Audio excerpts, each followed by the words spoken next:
तो चलिए जानते हैं कि आखिर एलईडी बल्ब कैसे बनते हैं।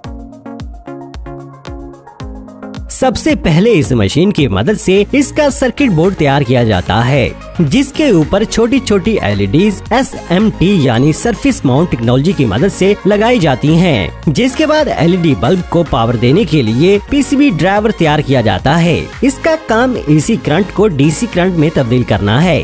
इन PCB ड्राइवर्स को बल्ब के बैक पैनल में रख दिया जाता है। ये काम मैन्युअली किया जाता है। फिर PCB ड्राइवर को एक एल्यूमिनियम की हीट सिंक से कवर किया जाता है, जो कि ये काम इस मशीन की मदद से किया जाता है। उसके बाद मशीन LEDs को उठाकर हीट सिंक पर फिक्स कर देती है और फिर बाद में ऑटोमेटिकली बल्ब पर होल्डर प्लेस कर देती है। एक रिबोटिक आर्म एक्स्ट्रा वायर काट देती है और एक दूसरी रिबोटिक आर्म वायर को होल्डर के पॉइंट्स के साथ सोल्डर करके ज्वाइंट को पक्का कर देती है। यहाँ पर इस पर डिफ्यूजर लगा दिया जाता है, जहाँ से बल्ब को उसकी असल शेप मिलती है। इसके बाद इनका टेस्ट किया जाता है,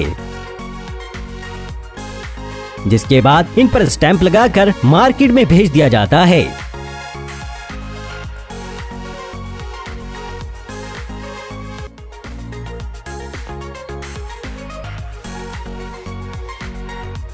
टेनिस बॉल फैक्ट्री मेकिंग।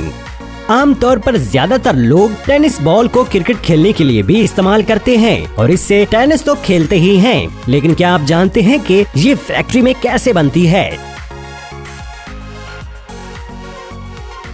करती है। यहाँ इसी काम को हाथों की मदद से किया जा रहा है।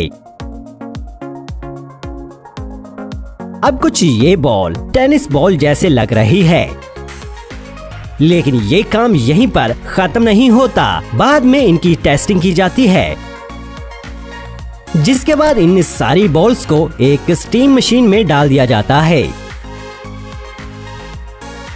फैक्ट्री के इस हिस्से में बॉल्स पर कंपनी अपना लोगो प्रिंट कर रही है। तो दोस्तों, आज की वीडियो में बस इतना ही। अगर ये वीडियो आपको पसंद आई हो तो इस वीडियो को लाइक जरूर कर दें।